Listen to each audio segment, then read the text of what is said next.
کچھ لوگ صرف تاریخ کا حصہ بنتے ہیں لیکن کچھ لوگ تاریخ بناتے ہیں۔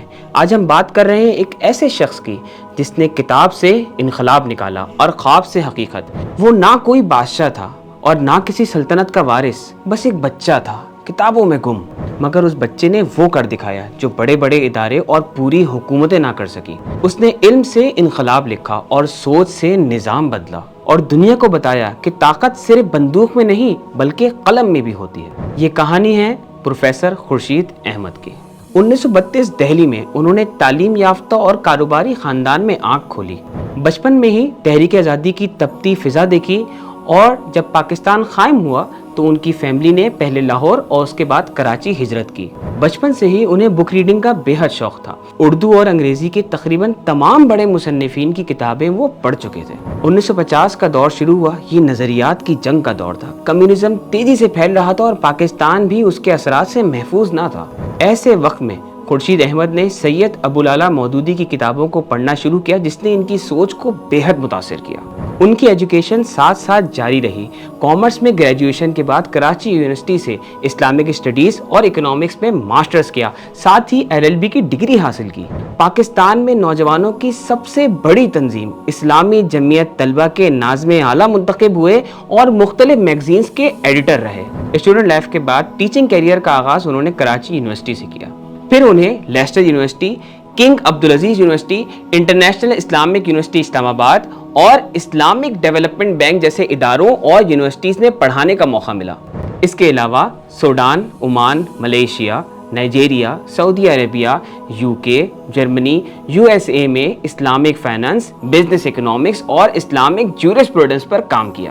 ان کی ایک بڑی اچیومنٹ اسلامک فاؤنڈیشن لیسٹر تھی جو انہوں نے معروف اسکالر خرم مراد کے ساتھ قائم کی۔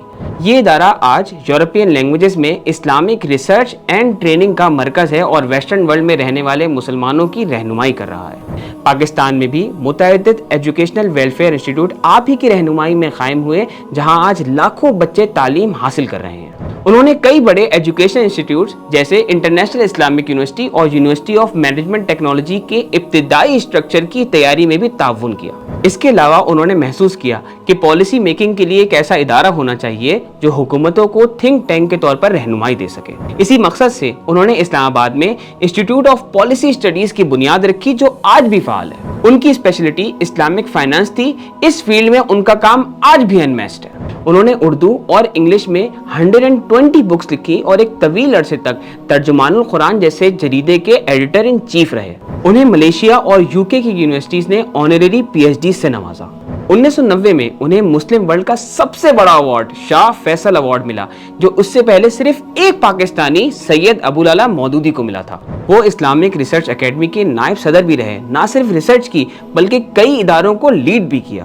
تعلیم اور ریسرچ کے ساتھ ساتھ ان کا کردار پالیٹکس میں بھی بہت اہم رہا۔ آپ جماعت اسلامی کے ٹکٹ پر سینیٹر منتخب ہوئے اور federal minister planning, development and statistics بھی رہے۔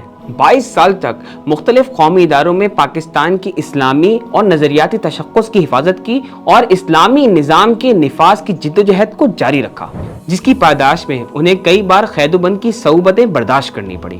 لیکن اس سب کے باوجود انہوں نے ایجوکیشن اور ریسرچ کا دامن کبھی نہیں چھوڑا۔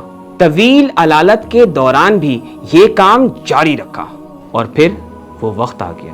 دائی اجل کی پکار پر لبیک کہتے ہوئے آپ اپنے رب کی طرف چل دیے کہ جس کی رضا کی جستجو میں ساری زندگی گزاری تھی۔ آپ رخصت تو ہو گئے لیکن علم و عمل والے کبھی نہیں مرتے، ان کی روشنی نسلوں کو جگاتی رہتی ہے۔ اب سوال یہ ہے، کیا دنیا اس روشنی کو آگے بڑھائے گی؟ کیا وہ اس عظیم لیگیسی کو زندہ رکھے گی؟ سوچنے کا وقت اب ہمارا ہے۔